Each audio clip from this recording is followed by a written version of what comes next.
E hoje a gente vai finalmente pro Timeus, que é um dos livros mais importantes, talvez, em relação ao corpo textual canônico platônico, né? Porque ele vai ter várias implicações para alguns autores, né? Por exemplo, tem coisas aqui que Tomás de Aquino diz na Suma Teológica, que estão presentes aqui, eu li primeiro a Suma, né? E vindo pra Timeus eu vi que tem algumas coisas que tem a ver, né? Como a gente vai ver. Eu vou excluir as partes que eu não acho importantes, que ele tenta falar sobre a história mitológica do universo e do ponto de vista grego da época, né? Não tem muita besteira que é falada também, enfim, eu vou tentar excluir ao máximo coisas que eu acho inúteis e eu só vou colocar as coisas que eu acho interessantes, né? Bom, o resumo diz aqui de um dos que fazem os resumos de cada obra, né? Que é esse livro do John Cooper e do Hudson, né? Eles trazeram vários autores, tanto para traduções quanto para fazer os resumos, né? Então, o que eu ia dizer, né? Timeus, ou Timeu, né, em português, oferece ao leitor uma exibição retórica e não um diálogo filosófico. E o ponto é que o Sócrates não fala praticamente aqui. Só o Timeus que fala. Ele dá tipo uma palestra, né? Numa conversa de preparação para o palco, Sócrates revê a sua própria exposição do dia anterior sobre instituições da cidade ideal, mas o restante da obra é ocupado por um longo discurso de Timeu, né? Então, por exemplo, no começo, Sócrates vai falar, vai ter uma conversa simples, né? Depois só Timeu vai falar, né? Muito bem, ontem falei de política, politeias, e o meu ponto principal, penso eu, tinha a ver com a da estrutura política que as cidades deveriam ter. Cidade ideal, né? Que a gente vai ver em república. E o tipo de homens que elas deveriam constituir. Que viriam a ser, né? Que é o termo Genestec, que a gente viu várias vezes nas aulas, né? E os que são melhores possíveis, né? Andron, de homem, e Ariste, de melhores, né? E daí vem o termo aristocracia, né? Que seria, entre aspas, o governo dos melhores, né?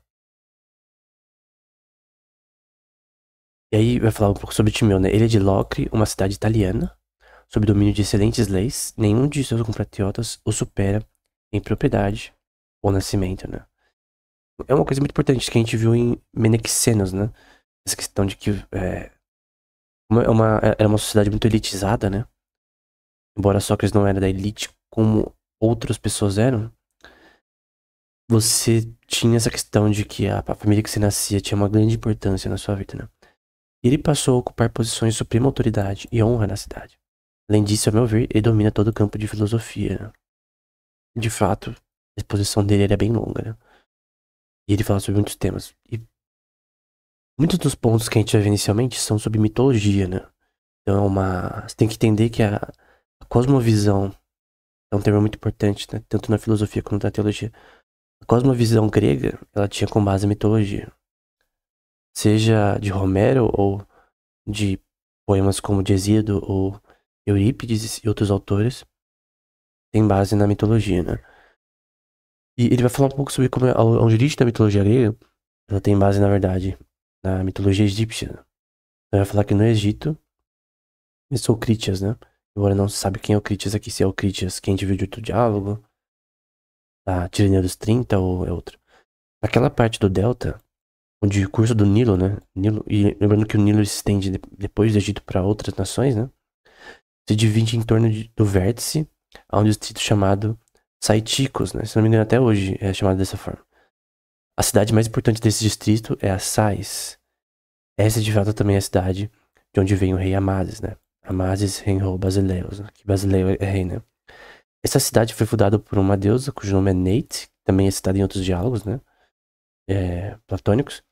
E em egípcio, de acordo com o povo de lá, é o termo Neith e Atenas em grego, né? Atena, né?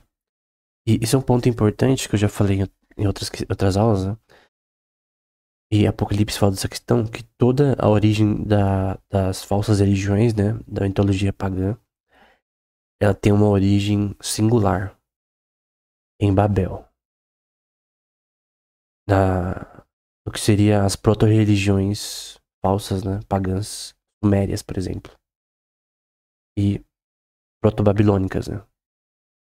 E no governo de Nimrod ali, entre outros. Você tem uma questão de mitologias que herdam. de mitologias anteriores. A egípcia não foi a primeira, por exemplo. Então, creio que a proto-babilônica seja uma das primeiras. É corrupção do que... É tipo especulação, né? O que é mitologia? É especulação sobre quem Deus é e tal. E eles inventam um monte de coisa e começam a adorar imagens e coisas do tipo. E tá falando que Atena tem base em um deus egípcio. E o deus egípcio, Nef, também. E outros egípcios vai ter base numa, na mitologia sumérica. É, então você tem também, posteriormente, a mitologia greco-romana e depois a nórdica também vai ter. Por exemplo, a nórdica tem base na greco-romana. Embora tenha suas origens ali nos reis principais ali nórdicos. Segundo a Henkris Gala, né? Que eu cito constantemente, que é um... E segundo o próprio Eden Prosa, né?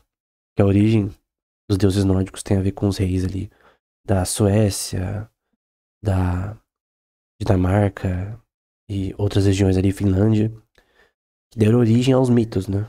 Que viraram os termos para nomes como Odin, enfim, Loki e outras coisas, né? Ele começou a falar sobre Foroneus, né? O primeiro ser humano, a mitologia deles, né? Segundo dizem, sobre Niobe, né? Niobes. E então contou a história como Deucalionos e Pirras, sobreviveram ao dilúvio, né? E ele cita mais de uma vez o dilúvio. Uma coisa que você tem em todas as mitologias mais antigas, né? É a citação do dilúvio, que, obviamente, do ponto de vista bíblico, é um evento histórico, né? Então você tem também uma história que foi apagada, né? Só que, obviamente, do ponto de vista deles, é totalmente especulativo e distorcido, né? Porque é isso que religiões pagãs fazem, elas especulam sobre tudo, né?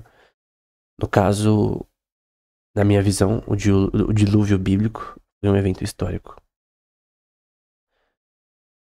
Está sendo citado aqui e é citado em todas as mitologias, mas ela tem origem bíblica, necessariamente. Ele continuou traçando as linhas de descendência de sua posteridade e tentou calcular suas datas, calculando o número de anos que haviam se passado. Tem um livro chamado História Eclesiástica de Bede, então Bede Ecclesiastical History, que é extremamente importante para a história da Inglaterra. Para quem estuda Tolkien também, porque é um texto importante na história da composição também de questões associadas à Inglaterra. Tem uma história, por exemplo, nesse livro de Agostinho visitando o rei da Inglaterra a evangelizar, e fez até milagres ali, pela graça de Deus, naquela região, né? Anglo-saxônica, posteriormente. É muito importante esse livro. E ele tem uma parte que, além de outro livro também que eu tô tentando lembrar, mas também tem a ver com esse tema, que é buscando fazer um traço da genealogias mais anteriores, né? Então, de onde vieram os gregos, né? Ou os citas, ou outros povos europeus, escandinavos, né? E como você traçar uma origem, né? Então é bem interessante isso, né? E aí vai ter um ponto que vai ser citado no Critias, né? Um grande ponto que você não pode errar. Atlantis, quando é citado em Platão, ela é de uma visão metafórica de um país ideal, uma cidade-estado ideal. Não é que eles acreditavam nisso de verdade, né? Ao menos essa é a visão mais aceita e pela lógica, né? Porque, óbvio, até Aristóteles diz que não... Essa visão de Atlântida era, tipo, apenas ficção. É uma história com o objetivo de contar um mito, né? Uma história, assim, é tão real quanto Homem-Aranha, quanto Conan, né? Mas que visa entender, explicar como seria uma cidade ideal, fictícia. Uma utopia, né? Que obviamente não existiu, né? Mas a gente vai ver mais isso em Critias. Algum tempo mais tarde ocorreram terremotos, inundações excessivamente violentos, tá falando sobre história antiga. E após o início de um dia e de noites insuportáveis, todas as forças guerreiras fundou abaixo da terra de só uma vez. E a Íria, que é o termo Nessos em grego, de Atlantes, né? Também afundou abaixo o mar e desapareceu, né? Então, tem também algumas questões de que talvez ele pode ter uma inspiração numa ilha que de fato provavelmente caiu pra um vulcão que parece que é Tierra, não lembro de qual, ali perto da Grécia, mas na verdade que é uma cidade fictícia, né? Então talvez não tenha nenhuma inspiração, é só ficção, né? Que a gente vê presente nesse discurso, né? Então entenda que é ficção. E aí, tem uma parte sobre a discussão sobre o ser, porque o time ele fala sobre vários temas, né? Então, uma parte ele fala sobre a definição do ser, que a gente viu, por exemplo, em Parmênides. Então, como eu vejo, então, devemos começar fazendo o seguinte: a distinção em que o que é e aquilo que sempre é. Lembrando que Ron tem a ver com ser, né? E Aei com sempre. Então, guarda esses termos, que eles vão ser frequentes aqui. E não tem como vir a ser. Genese, né? Vir a ser diferente de genestais, né? Que é se tornar, né? E aqui é de não tem como vir a ser, né? E eu não é esse oak. E é com de virar, no caso. Então, aquilo que sempre é, o que vir a ser, o que é e aquilo que se torna, né? Que é um termo que a gente viu também anteriormente, que é gnômenon. Lembra do termo gênesis, que tem a ver com esses dois termos. Então, com relação a uma ousia, né? É um ser. Eu vou fazer direito aqui. Ousia é um termo pra ser, né? Ousia, um termo pra ser em grego. On também. Também o termo esse em latim tem a ver.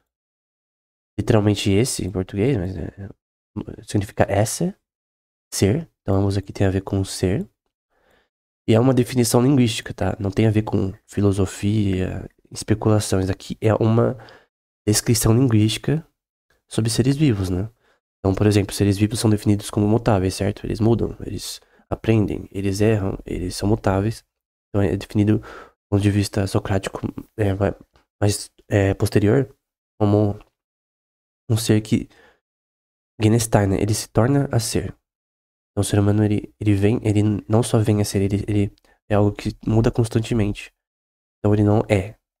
Ele não é um ser que ele é imutável, né? Porque é um ser que apenas é.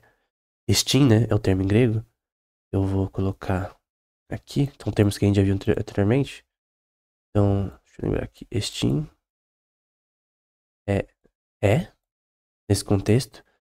Então, Estin, com relação à teoria associada à linguística do ser, é um ser imutável. Ele tem que ser imutável, onipotente, onipresente, todas as coisas que se referem somente a um ser divino, no caso a Deus, né?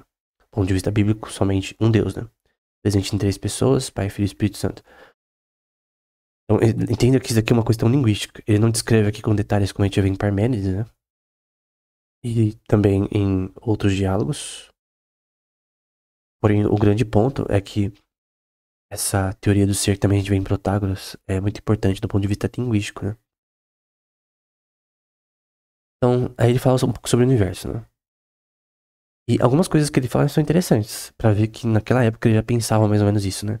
Por exemplo, a teoria atômica de Demócritos. Demócritos. Ela dizia que se você pegar, por exemplo, qualquer tipo de objeto e cortar ele o suficiente, você vai ter a partícula indivisível primária, que seria o átomo. Então, a teoria atômica acreditava que todas as coisas eram feitas de partículas e tinha um espaço entre elas. Não é muito diferente do que a gente crê. Obviamente, eles não sabiam o que era um átomo de fato, não sabiam sobre física, sobre quarks, né? Porque, pra quem não sabe, quark, o átomo é feito de quarks, né? Essas são as partículas fundamentais da prática. Tem o up quark, down quark, coisa do tipo. Mas o grande ponto é que essas teorias já estavam correndo na época e eram teorias de como possivelmente as coisas eram feitas, do que elas eram feitas, né?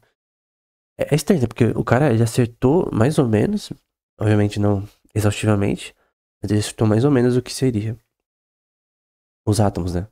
Então, aí a razão humana, dada por Deus, né? Funcionando aí pra fazer algo que é bem complexo de você pensar, né? Então, o universo, ele sempre existiu? É uma pergunta, né? Não houve uma origem de onde ele surgiu? Então, alguém o causou, né? Ou surgiu e teve seu início a partir de alguma origem, né? Que já aconteceu, né? Pois é visível e tangível. E tem um corpo, entre aspas, né? Ele tem massa que constitui a sua presença, né? E todas as coisas desse tipo são perceptíveis, né? Você consegue ver com seus olhos o sol, você consegue usar telescópios para ver estrelas, quasars. Você pode usar questões relacionadas a estrelas se movendo ao redor de um corpo que parece invisível, e aí você define como um buraco negro, que é o raio da circunferência de Schwarzschild. Então você consegue ver o universo, mas ele sempre existiu, ele teve um início. Obviamente que na Bíblia, né, como eu vê que o início tem em Deus, né, Deus criou todas as coisas, no quarto dia, que é o dia que ele criou o universo. Então, biblicamente, ele foi criado em um dia. Na teoria física, ele é, da física tradicional, né? Eu discordo. Ele veio através de uma coisa que foi descoberta por George Lemaitre. Vamos colocar G. Lemaitre, que era um padre, né? Estudou no MIT, escreveu um paper que eu já analisei no canal. É um paper em francês, originalmente. Que ele descreve como o universo está expandindo. Isso com base experimental, com base em dados e tal. Se não me engano, do Hubble ou outros autores. Não lembro se foi do Hubble. E aí ele provou que usando dados experimentais com relação ao efeito de Doppler, né? E relatividade. O efeito Doppler tem a ver com relatividade. Que você tem, por exemplo, um corpo que você vê o efeito Doppler em vermelho numa galáxia, por exemplo. Você vê que ela está se distanciando. Em azul, que ela está se aproximando de nós. E ele viu, com dados experimentais, que o universo está em expansão. Que o efeito Doppler ele é mais puxado para o vermelho. Em relação à relatividade e em relação à movimentação de corpos celestiais em relação a nós, né? Esse ponto de vista que o universo está expandido, que é verdade, tipo, não tem como discordar disso, porque é um efeito que pode ser observado e provado totalmente, né?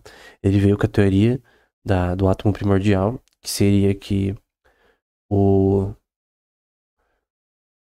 essa expansão diz que provavelmente teve um início no universo que ele era pequeno, ao ponto de talvez ser do tamanho de um átomo.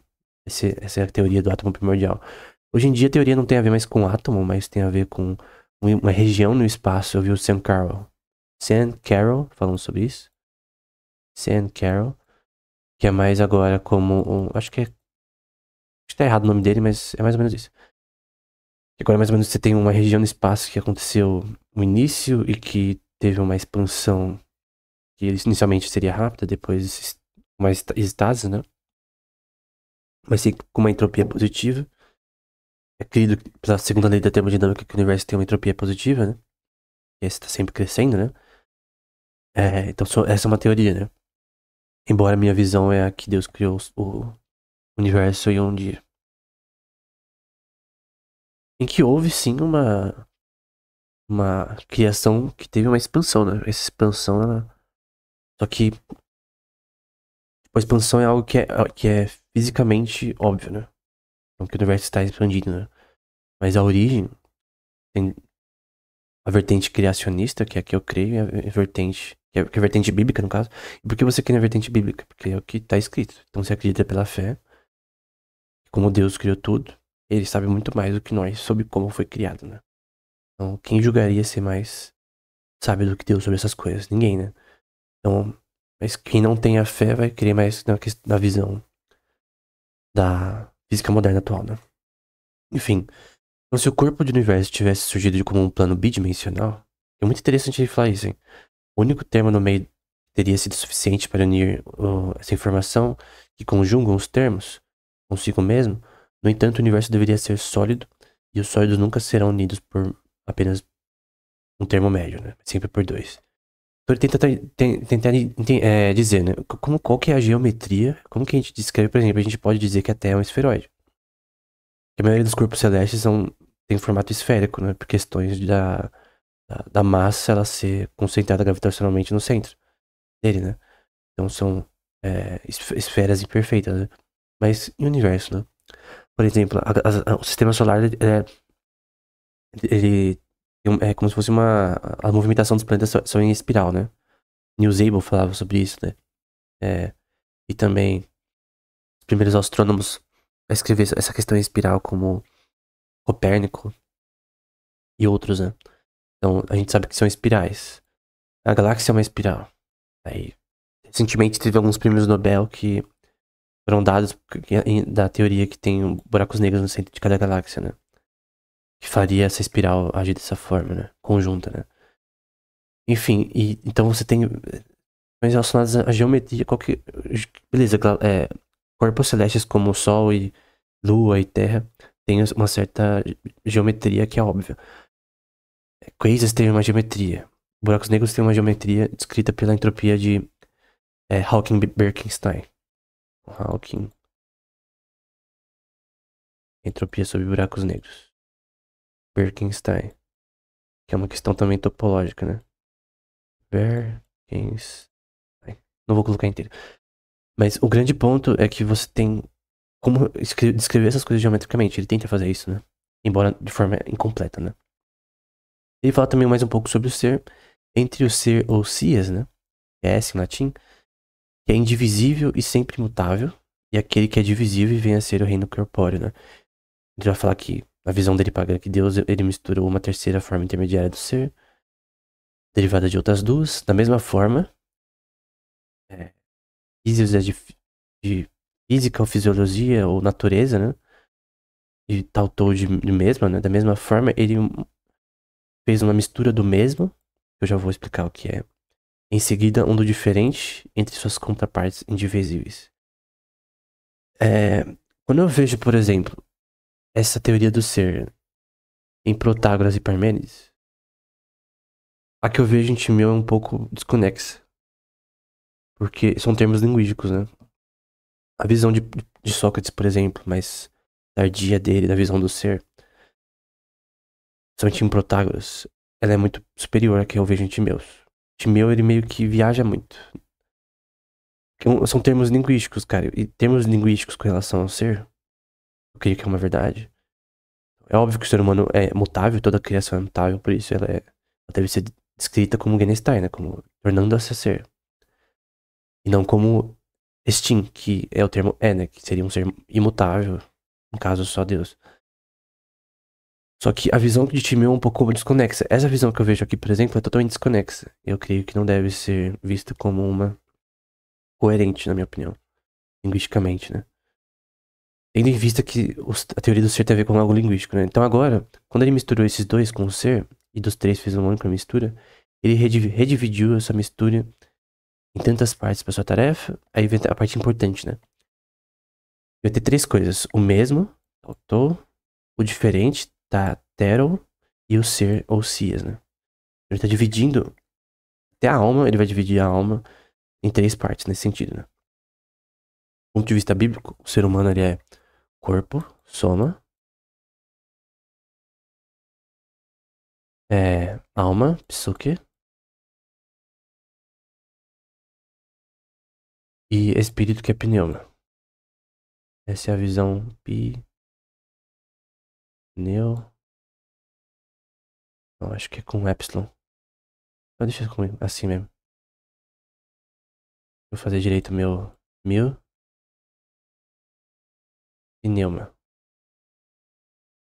Então, soma, psuque e pneuma. Psuque é o mesmo termo para psicologia, né? Tem a ver com consciência também. Tanto psuque quanto pneuma, você pode unir para falar consciência humana. Não acredita que você está consciente, então é causado pela alma e pelo espírito, né? Que são físicos, né? O termo material, na minha opinião, é errado por essas questões. Como eu já disse no curso sobre teologia.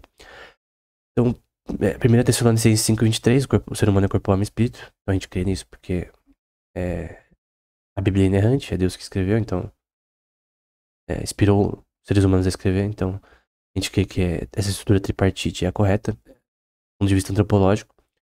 Só que aí o Timeu, ele pega só a psuque e divide nesses 3 pontos, né?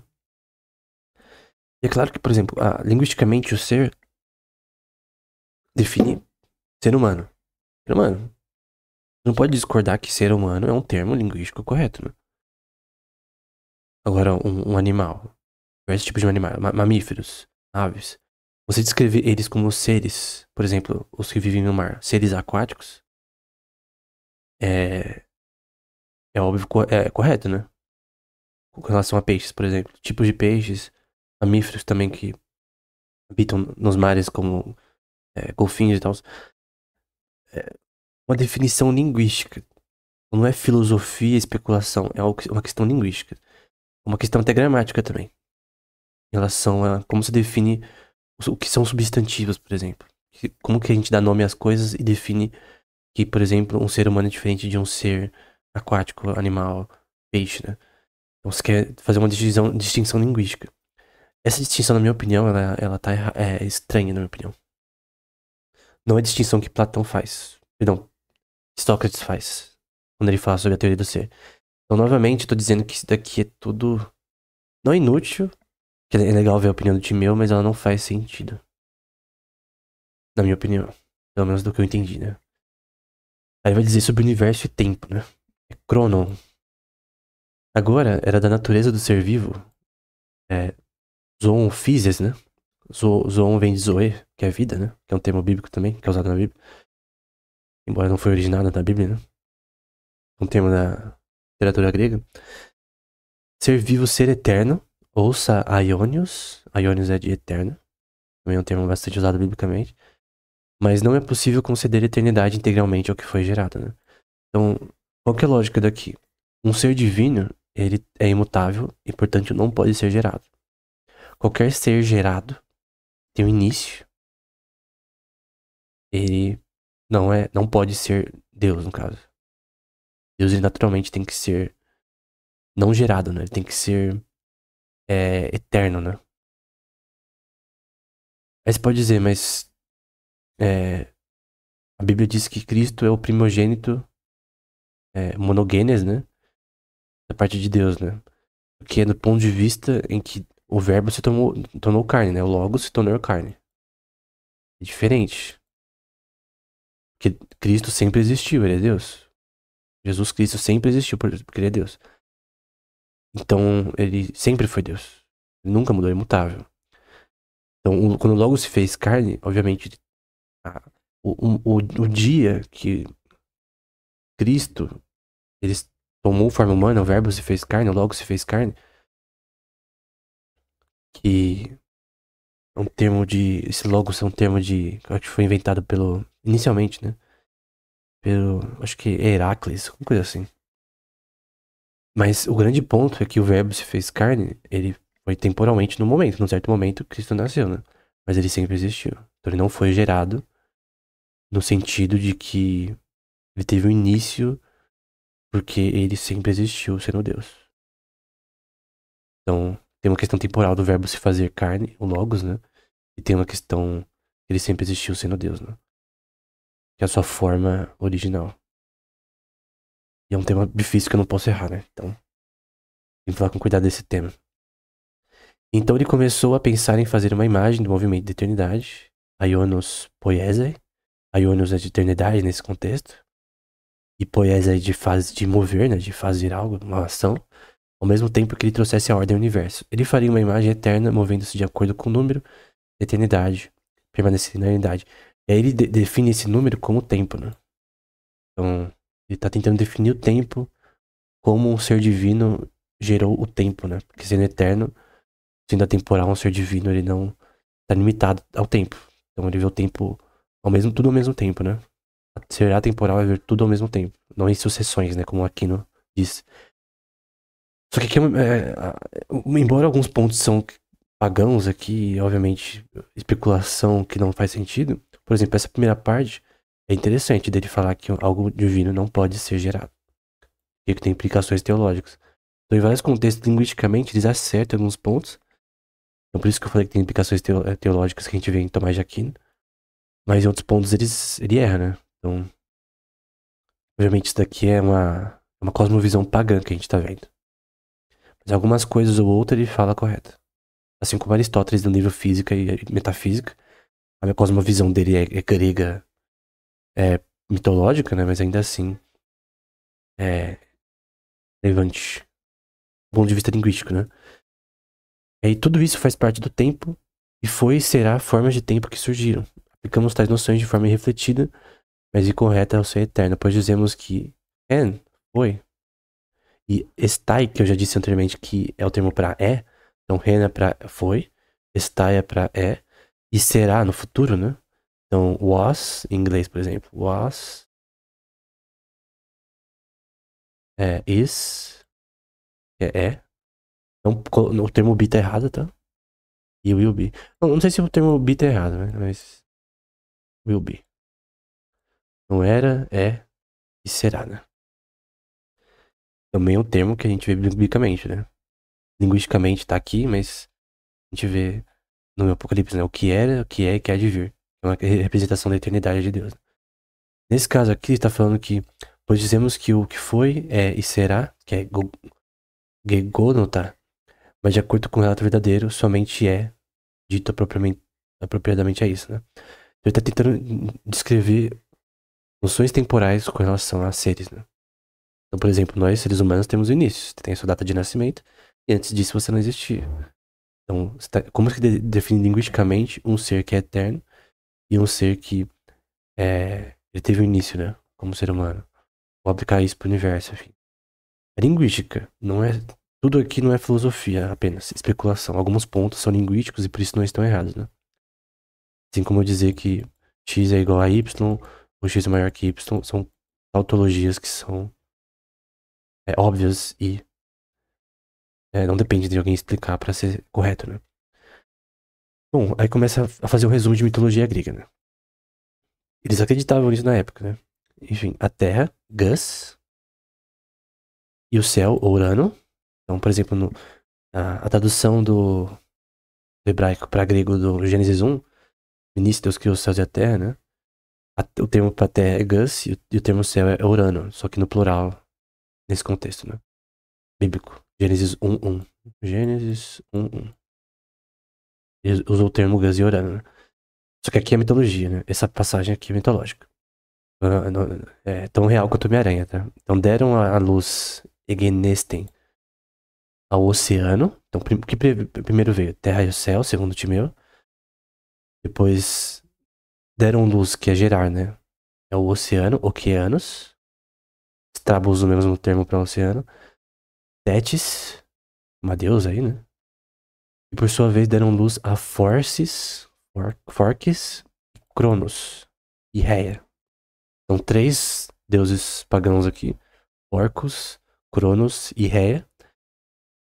Aí eu vou mudar de cor aqui.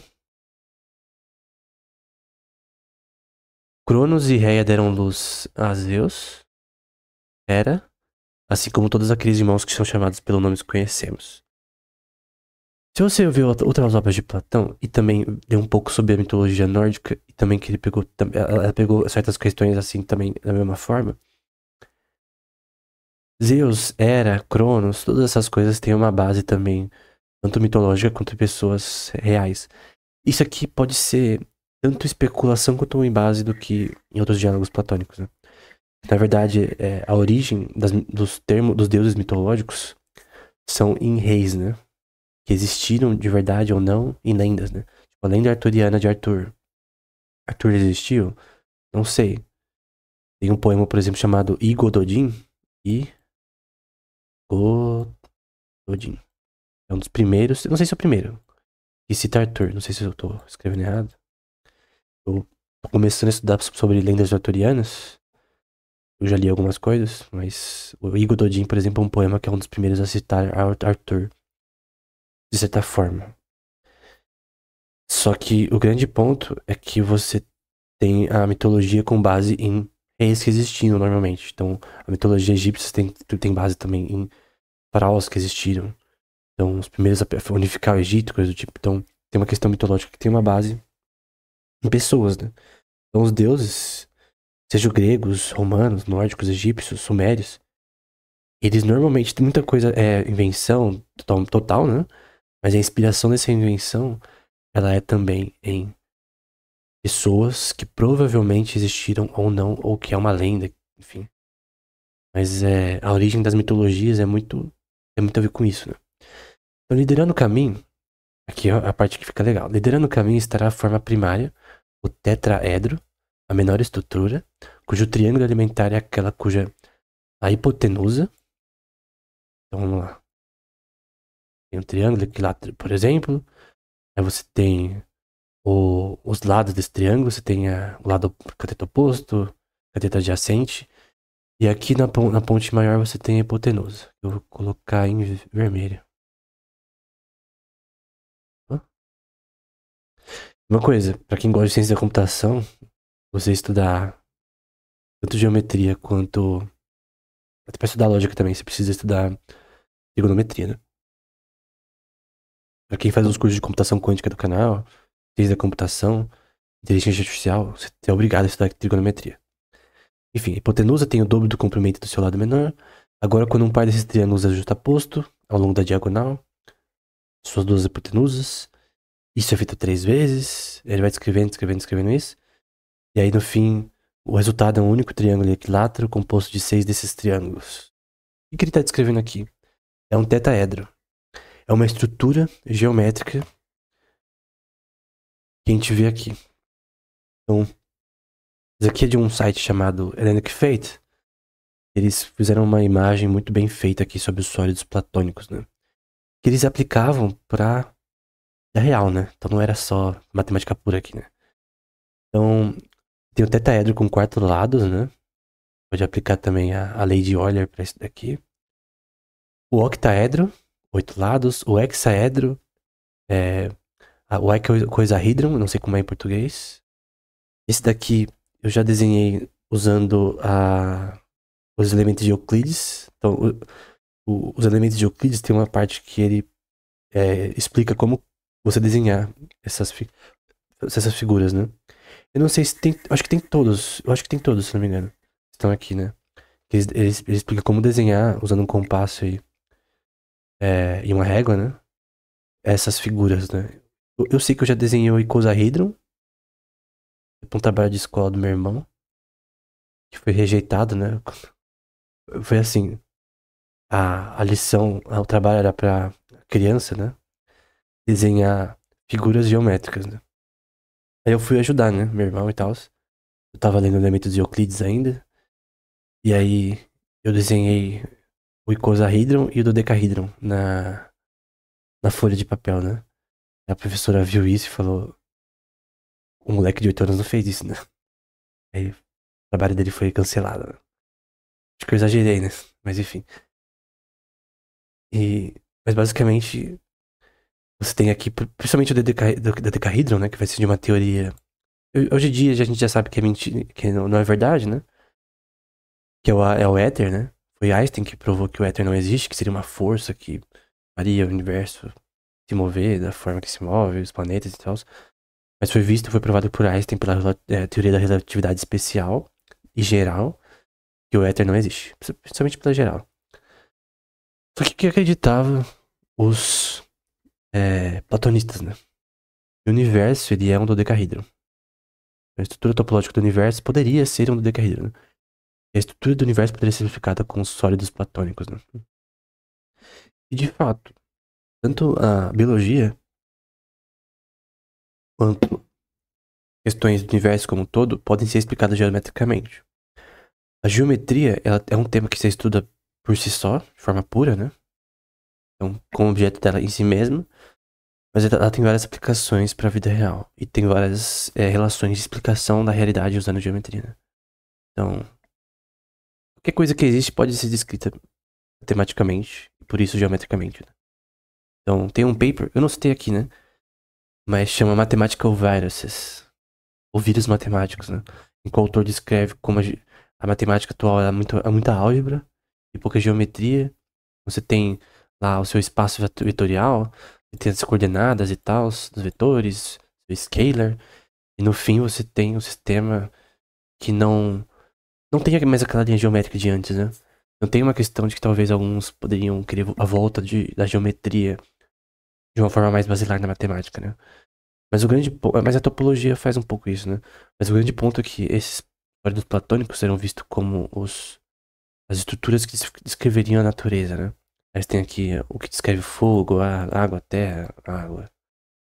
Obviamente isso daqui não faz nenhum sentido e é totalmente balela, né? Mas as estruturas geométricas são verdade, né, obviamente. Então, o dodecaído, por exemplo. Uma outra construção, uma quinta, né? Ainda permanecia. E esta, ó Theos, né? Deus, então ele tá falando que Deus criou os sólidos platônicos, né? De fato, do ponto de vista teológico, né? É, Deus conhecia essas formas geométricas eternamente, porque Deus é onisciente, né? Mas, enfim. E usou para todo o universo. Agora que ele usou para todo o universo, isso daqui é mentira.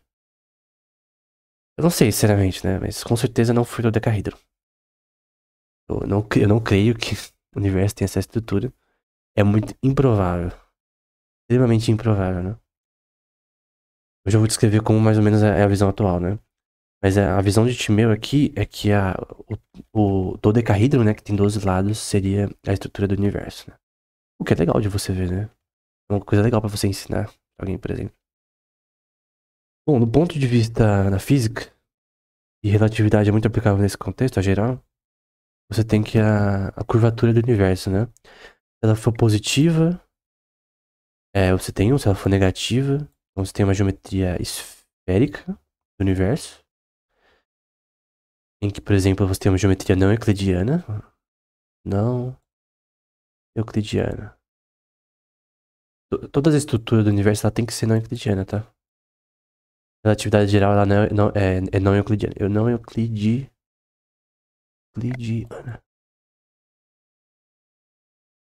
Outro ponto que é normalmente descrita com um grupo de Poincaré. Um pouco G de grupo, Poincaré. Que é um grupo na matemática que tem a ver com física. Então você tem uma caixa que tem vários elementos, objetos matemáticos e transformações possíveis, como por exemplo o grupo de Minkowski, o Popomink, que tem a ver com você ter uma matrizes em 4 dimensões que descreve o espaço-tempo. Descreve o espaço-tempo, né?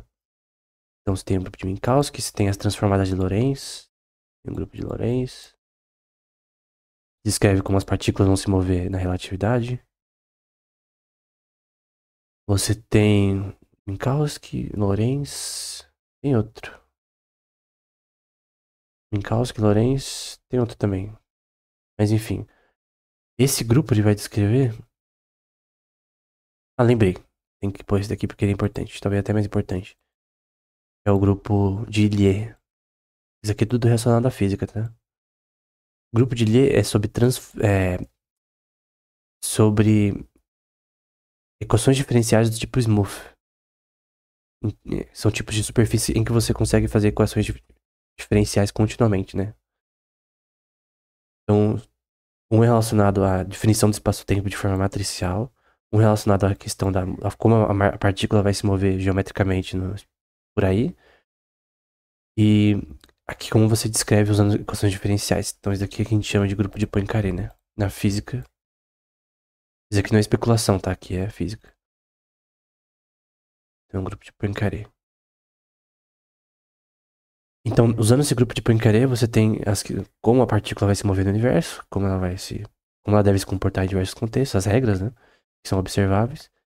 Só que ela ocorre num campo de vista não euclidiano, obviamente, mas que é positivo, esfera, ou esferoide. Negativo, que seria uma geometria hiperbólica, de curvatura negativa, né?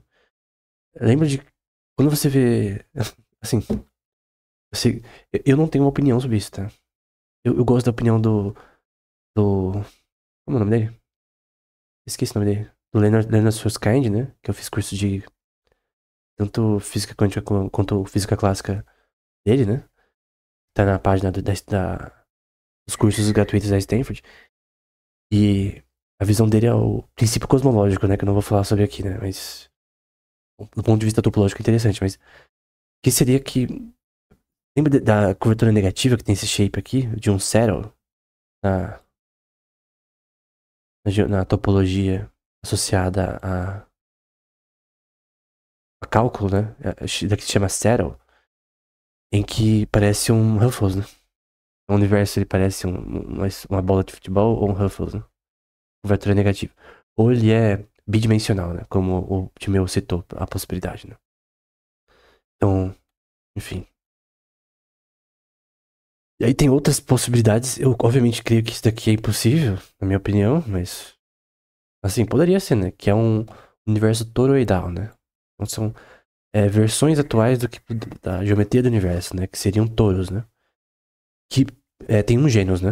Então, por exemplo, uma esfera tem. O gênus é zero, uma esfera. Ou uma rosquinha, um toros, né? Matematicamente. Tem o gênus um porque tem um furo. Uma rosquinha dupla. Tem dois furos, então o gênus é 2. É topologia isso aqui, tá? Aí você tem sistemas geométricos que tem 3 furos, 4 furos, aí vai aumentando o gênus, né? Pra 13 gênus, 14. O universo toroidal ele teria um gênus e teria. E alguém teria que explicar por que tem um gênus, né? Porque seria um. Então a gravidade seria. Tipo, o universo tem um ponto que a gravidade ela governa todo o resto. Enfim, eu creio que não, não, né? Então, esse aqui é só um exemplo, né? Eu não acredito que seja toroidal, né? Até porque dizer que ele tem o formato da rosquinha do Homer, né? Um gênero, né? É meio esquisito, né? Eu não creio nisso aqui não, tá? Então, é só matematicamente, topologicamente, é legal você ter essas visões, né? Esférico, geometria positiva, perdão, curvatura positiva, curvatura negativa, ou uma curvatura estática, né? Unitária. E aí ele fala também algo que é verdade, cara. Você pode sim definir tudo na existência por triângulos, cara. Tanto que você vai jogar um jogo, ou você vê CGI de um filme. Cara, tudo aquilo ali é polígono. Você consegue representar tridimensionalmente num sistema virtual qualquer imagem com polígonos. Triângulos que vão formando a imagem, você coloca cor, coisa do tipo. Quanto mais polígonos, mais capacidade computacional você tem que ter. Mas ele vai falar algo que não é verdade, né? Mas que tem a ver com relação a mesh theory, eu acho que é em inglês. Que é associada a polígonos. Um tema muito difícil, por sinal. Quando eu digo difícil, é extremamente difícil, na minha opinião. Aí vai falar, né? O ar faz isso entrando pelas aberturas e o fogo quebrando os triângulos. A única maneira pelo qual o ar foi condensado sob a sua força. Aí vai falar de triângulos, triângulos elementares, né? Que é trigona, triângulo em grego. E elementar é stoikeion. E tem uma passagem bíblica que usa esse termo em grego. Sempre vi a tradução e fala, como assim elementos, né? Que Pedro fala que os elementos se desfarão, né? Acho que é 2 Pedro, que o céu acabará em fogo e os elementos se desfarão. Tem uma alusão ao Apocalipse, né? Uma visão, a alusão escatológica que 2 Pedro faz. Ele usa esse termo, né? Então, só que aqui não é associado a isso, tá? O termo estoquinho é usado pra elementos, algo elementar, algo fundamental, né? Não é um elemento em si, do ponto de vista da tabela periódica, tá? Mas algo primordial pra algo, né? No caso, pro universo. No caso aqui, ele tá usando pra as coisas físicas que existem, né? Embora esteja errado, lembra bastante sobre polígonos para fazer sistemas tridimensionais no computador. E mesmo quando não é comprimida a força, somente o fogo pode dissolvê-lo, enfim. Só que essa teoria, ela lembra muito a teoria das cordas, né? Pra quem não lembra ou não manja do tema, o que significa a teoria das cordas? Que eu discordo. É rima, né? Eu sou mais a visão do David, acho que é David Finkelstein, que eu fiz um vídeo no canal, que foi o último sobre computação quântica, né? Que é sobre Loop Quantum Gravity. Então tem duas teorias, Loop Quantum Gravity, Loop Quantum Gravity. Tenho que aprender muito mais para explicar sobre esse tema. mas é sobre a quantização do universo, né? Que o universo, a gravidade pode ser quantizada, né? O que significa ser quantizada, né? Por exemplo, a luz, ou a... Não a luz em si, só, todas as partículas, né? Elas têm uma propriedade que permite a quantização delas, né? Que uma constante, né? Que é a constante de Planck. Então, a constante de Planck é uma constante aplicada para partículas. Com ela, você consegue usar equações como a equação de Schrödinger, coisas do tipo, enfim, para aplicar para partículas no geral.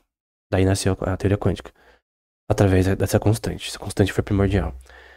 O grande ponto é que a teoria das cordas é um pouco diferente. Quando o Gravity tem que achar uma constante, não é a constante gravitacional de Newton, né? Uma constante ainda mais primordial para a gravidade. Então, você teria uma constante, ou colocar G com traço, que seria a constante associada à gravidade. O graviton da vida que é teórico, né? A teoria das cordas é um pouco diferente. Então você tem a matéria, as moléculas e tal, os aminoácidos que fazem todos os seres vivos, matéria orgânica e tal. Aí você tem as moléculas em si, os átomos, nêutrons, prótons, que a gente vê aqui, né? O núcleo do átomo, nêutron, próton, elétron. Aí nos nêutrons, por exemplo, você vai ter as estruturas basilares deles, que são os quarks, né? Que tem o up quark, down quark, o modelo padrão da física. No momento que é verdade, é que os quarks, eles são as partículas fundamentais do universo. Então, você é feito de quarks, eu sou feito de quarks, tudo é feito de quarks no universo. A teoria das cordas, em desacordo com a loop quantum gravity, ela diz que os quarks, eles são feitos de uma estrutura ainda mais basilar, que seriam cordas vibracionais. Seriam cordas. Cordas é só um termo topológico geométrico, né? Aqui é uma teoria, tá? Que eu não acredito, por exemplo. Eu recomendo você ver a visão de teoria das cordas do Roger Penrose. Ele explica muito bem porque essas cordas elas estão também vibrando em certas dimensões, né? Normalmente é 11 dimensões. Pode ser 7, pode ser mais, enfim. Depende do artigo que você vai ler. Mas estão vibrando em certas dimensões. E elas vibram e formam as partículas. Então lembra muito condensação de Froelich, talvez. É uma forma de... assim, lembra que condensação de Froelich tem a ver com vibração de proteínas para anular a decoerência, né? Anulação de efeitos quânticos num sistema, né? Que eu já falei em outro curso. A questão é, essa teoria das cordas, e é muito complexo, é bem difícil esse tema. Você vai ver um artigo sobre teoria das cordas explicando o tema, é bem complexo, mas o grande ponto é que existiriam, teoricamente, essas cordas vibracionais, essas cordas, né, que vibrariam e criariam os quarks. Enfim, é uma teoria. E, geometricamente, me lembra muito isso daqui, né, que eu vejo. Então, lembra muitos conceitos, né, tipo, você tem uma base geométrica pra tudo. É difícil chamarmos tudo aquilo que é... Aqui ele vai falar de outro tema, tá? De quadriláteros. Tudo que a nossa carne dá lugar de macio, tudo que dá lugar à nossa carne. É assim que eles são relativos um ao outro. Tudo que fica em uma base pequena tende a ceder. A forma composta de quadriláteros, no entanto, é a menos propensa a ser deslocada e suas bases são seguras. Então ele está tentando dar uma razão para esses temas serem da natureza, né? Serem descritos através de quadriláteros, né? Então você tem trapezoides, você tem paralelogramas, retângulos, quadrados, rombos, enfim, polígonos. Ele tá tentando descrever que você pode descrever coisas na natureza com quadriláteros, né? O que, com relação, por exemplo, a mundos virtuais, você fazer um GTA da vida, você precisa avançar em Mesh Theory, né? Que eu citei anteriormente. Você precisa... O Mesh são polígonos, né? Então você tem polígonos que você vai formar imagens com eles. Quanto mais polígonos, mais computacionalmente é difícil, né? Por isso que quanto mais o jogo que você tá jogando tem imagem melhor, você tem mais polígonos na tela, você tem computacionalmente mais coisas na tela. Temporalmente. A certos FPS por segundo, né? Então isso vai gastar mais energia, vai dissipar mais calor na sua máquina, vai fazer ela ter que trabalhar mais. Pelo limite de Landauer, né? Você tem que ter um limite mínimo de dissipação de energia para virar trabalho. computacionalmente, né? Então você não tem como. Até células têm limite de Landauer, tá? Experimenta não comer pra você ver se sua célula vai. As suas células vão fazer as questões metabólicas normalmente. Não vai. É na célula, no complexo de Golgi, né? Que tem a síntese das proteínas. Você precisa de um mínimo de energia pra fazer as coisas que você tem que fazer. Por isso que a gente come, né? Porque a gente precisa de proteínas, a gente precisa de minerais suficientes pra fisicamente o seu corpo fazer as suas questões metabólicas corretamente, né? Então você tem um limite de dissipação de energia mesmo em células, né? Ele vai falar sobre esse tema de outra forma também. Quanto ao que é liso, né? Leiou ou áspero, traqueos, lembra de traqueia, né? Presumo que qualquer um poderia discernir a explicação dessas propriedades. Aí ele fala sobre rugosidade, que é a combinação de dureza, né? De algo ser duro, né? Esclerotes, lembra esclerose, né? Com a não uniformidade. Enfim, aí você fala, ok, tá falando sobre esse tema. O que isso tem a ver com geometria? O que isso poderia ser aplicado no contexto que a gente pode tirar algo bom disso, como a gente já fez anteriormente, né? Tem uma coisa chamada geometria de Riemann, que é aplicada normalmente principalmente, a relatividade geral de Einstein. Então, geometria de Riemann é extremamente importante. Rich flow também, para esse contexto. E você tem... Ah, tá pra adicionar aqui, né? Deixa eu ver onde eu tava aqui. Aqui eu poderia pôr também. Deixa eu ver. Colocar de outra cor. Só pra geometria de Riemann. Riemann. Manifolds topológicos de Riemann. Eu acho que eu escrevi errado o nome dele. E Rich flow, que é aplicado pra relatividade, né? Então daqui vão ser aplicados também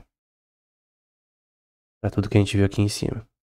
Coisas importantes pra relatividade geral, por isso que são aplicados pra essas questões, né? E aqui é uma coisa que se chama derivadas de Voronoi, né? Usando uma coisa chamada distância de Chebyshev. Eu acho que eu já falei dela numa aula de programação do canal antiga, né? Mas basicamente é uma forma de distância que você pode, como distância euclidiana de Manhattan e tal. Nesse caso está sendo aplicada para você calcular derivadas numa superfície, do tipo smooth. E você pode calcular derivadas continuamente, que é o tipo que trabalha o grupo de Lie. Então é aplicado para relatividade, como a gente vê aqui. Então é aplicado aqui. Então a gente tem grupo de Lie aqui agindo, equações diferenciais do tipo smooth, você consegue fazer continuamente no sistema. Então eu estou tentando relacionar o tema geometria de Riemann, tipo smooth, que você faz as equações diferenciais continuamente num sistema geométrico, com essa passagem, né? Tô tentando tirar leite de pedra aqui, né? Então, me perdoem aqui.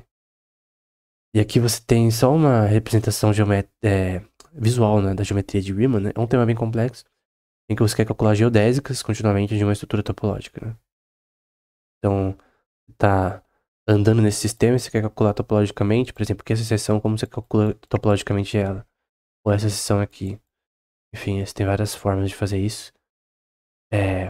Em questões no contexto de uma geometria não euclidiana e de uma forma consistente, e por isso que é aplicado para relatividade geral, né? Aí ele fala de uma coisa chamada com relação a cores, com relação à visão e à luz, enfim. Teorias com relação à luz, que naquela época era bem fraca, né? Em relação à posterior newtoniana e de outros autores, né? Então a cor é a chama que flui proveniente de corpos de todos os tipos, né? Com suas partes proporcionais à visão, para produzir uma coisa que a gente já viu anteriormente, que é o aesthesin. Então, aesthesin, que é percepção, a gente já viu esse termo sendo usado em outra aula. Mais de uma vez.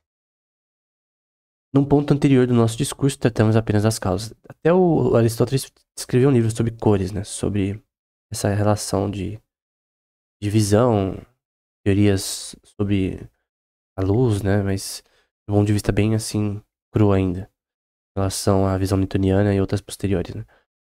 Mas é interessante ver que ele já tinha uma noção mais ou menos de que é o corpo que reflete a cor, né? Então, questões associadas não só a pigmentação, mas as questões físicas do corpo que refletem aquela cor em si, né? Em relação à resposta à luz, né? Por isso que sem a luz você não tem cor. E é por isso que devemos distinguir duas formas aqui. Aqui no contexto agora para linguística aplicada para relações do ser, né? Então, distinguir duas formas, a causa, aitias, e a que é divina, né? Teion é divina. Aqui eu coloquei tem que colocar um espaço, né? Que é aitias. Eu não coloquei um espaço ali, mas é aitias. Espaço de Teion. Que no caso é uma causa divina. E é necessária. Isso daqui é importante Tomás de Aquino, porque Tomás de Aquino usa isso e eu não lembro dele citar Timeus. O que é estranho. Se Aristóteles também cita isso, porque ele citou. Aqui Tomás de Aquino ele usa mais o livro Física e Metafísica de Aristóteles, né? Entre outros, como Sobre Interpretação, que é um livro de Aristóteles, no Organon dele, que a gente vai ver num curso posterior. Mas o próprio Tomás de Aquino ele vai dizer que a razão da existência de Deus, a gente tem a causa, a questão divina e a necessária. Por ser uma questão de necessidade da existência de Deus, né? O termo aqui nesse caso é anagikaion. O termo em latim eu não lembro, mas no livro que eu tô escrevendo sobre o tema eu cito ele. A formulação de Aquino não é exatamente assim, mas um dos termos que ele usa é o termo para sobre a existência de Deus é a questão da necessidade. Então, é óbvio e necessário que Deus exista, né? Só que você não precisa dessa prova para isso, né? Eu creio que provas ontológicas da existência de Deus, elas são inúteis, porque a verdade é que a existência de Deus ela é auto-evidente. Romanos 1, né? 19 pra frente. A existência de Deus é auto-evidente pelos efeitos da criação, né? Então, ao ver o universo, o sol, as estrelas, questões óbvias que é impossível que, por exemplo, mesmo a posição da Terra em relação a, a, a distância do Sol, a posição em relação a outros planetas, tudo aquilo é estranho que vinha do nada, né? Então é óbvio que Deus existe, é óbvio que Deus criou tudo, só que o ser humano, ele pode ser enganado pela sua própria percepção, né? A própria percepção do ser humano, a estese, né? Ela pode enganar o ser humano em crer o contrário do que é óbvio. Então, eu creio em Deus pela fé, obviamente, mas é óbvio que ele existe. Mesmo sem fé, você tem que crer nisso. É óbvio, no caso. É a visão de Aquino, por exemplo. Então, primeiro, o divino que devemos buscar em todas as coisas, se quisermos alcançar uma vida de felicidade, na medida que a nossa natureza permite. E segundo, o necessário que devemos buscar por causa do divino. Então, está dizendo que a felicidade humana, ela vem da nossa busca pelo que é divino, né? Que é perfeito. Então, a busca do ser humano não deve ser em ser perfeito, que é impossível, mas em buscar pela perfeição. Só que ele colocou aqui, em que nossa natureza permite, né? Aí você tá. Aí tá errado, né? A nossa natureza, nosso intelecto humano não permite que a gente busque a perfeição em Deus pelo pecado, né? Romanos 3:23. Todos pecaram e caíram da graça de Deus. O ser humano não pode buscar a Deus por si mesmo. Então, nesse ponto, eu acho que esse termo aqui linguisticamente é errado. E aí também o necessário que devemos buscar por causa do divino, né? Então nós devemos buscar o que é bom e correto, perfeito, por causa da existência de Deus, talvez, ou coisa do tipo, né? Porque essas formulações, na minha opinião, são inconsistentes, não são tão boas. Então, a razão da existência do ser humano é Cristo, né? É glorificar a Deus pela sua vida. É o que Eclesiastes, é o que Salomão fala no fim de Eclesiastes, né? Um homem extremamente sábio, por sinal. Que o fim do ser humano primeiro é Deus. É o final de Eclesiastes, né? Mas o grande ponto que a natureza humana não consegue.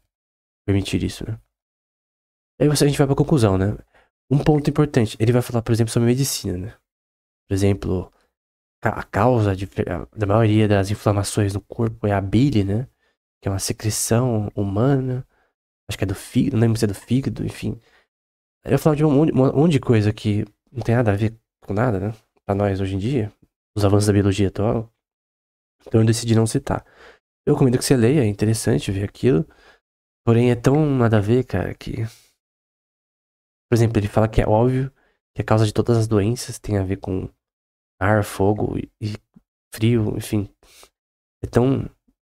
Assim, não é completamente idiotice, porque você tem questões termodinâmicas no corpo que podem afetar a sua saúde, né? Mas não tem nada a ver com o que ele tá falando, né? A causa das doenças tem a ver com isso, né? É absurdo, não faz nem sentido. Pra eles mesmos, né? É que o avanço da biologia naquela época era muito falho, né? Então, biologia humana e animal, né? Então, eu não sabia nem o que era gene, né? Enfim, então é óbvio que ele falou um monte de besteira, por isso eu não citei, né? Eu só pus o que eu achei que era interessante. Que esse livro é bem grande. E agora podemos dizer, nosso relato do universo chegou à conclusão. Este nosso mundo, o cosmos, recebeu e está repleto de seres vivos, mortais e imortais, né? Em que imortais é Atanata, Zoa, né? Zoa de vida, são seres vivos, né? É, mortais Atanata. Um ser vivo visível, né? Zoon tem a ver com vida. Oraton, visível, né? Contendo seres visíveis, um Deus perceptível, né? Ele tá falando que Deus, você pode perceber sim, pela criação que Deus existe, pelos efeitos, né? Você vê o mar, as estrelas, é óbvio que Deus existe. Aí é um termo bem interessante do ponto de vista linguístico, né? Então, Noeton tem de raciocínio, né? Theos de Deus e aesthetos tem a ver com percepção, né? Então você consegue perceber com a sua mente. Noeton, que tem a ver com você. Noesis de perceber, né? De perceber não, de raciocinar, né? Seu intelecto sem entender.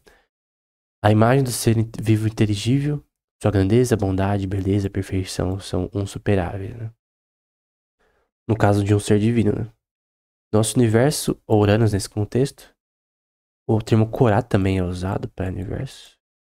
Vamos ver se eu acho que é assim. Eu não lembro se é com ômicron ou é com. Vou fazer meu alfa direito.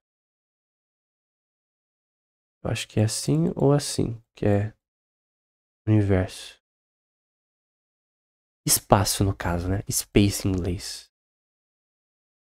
A gente usa espaço também para universo, né? Espaço sideral, né? Enfim. De fato, o único do seu tipo, monogenes, né? O único do seu tipo, um termo que é muito importante bíblico, né? Porque o filho unigênito é o termo monogenes, né? Embora não tenha nada a ver com isso daqui, tá? Então, é uma cosmovisão grega, tá? Então tem a ver com mitologia, então muito que ele se baseia. Eu não queria saber de mitologia da época, né? Alguns pontos ele vai estar correto porque ele tá falando sobre coisas que são óbvias, né?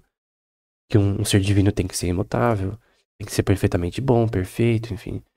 Nesses pontos, o próprio Sócrates acerta, mas eles creem na mitologia pagã, então óbvio que é mentira, especulação, enfim. Somente na Bíblia a gente consegue ter informação completa sobre. Completa não, né? Suficiente sobre Deus. Suficiente para nossa salvação e para nosso ensino, né?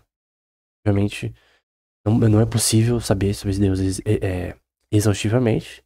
Você pode ter certeza que o que é revelado na Escritura é suficientemente grande para ser infinito para o ser humano. Então, nunca você pode parar de estudar, né?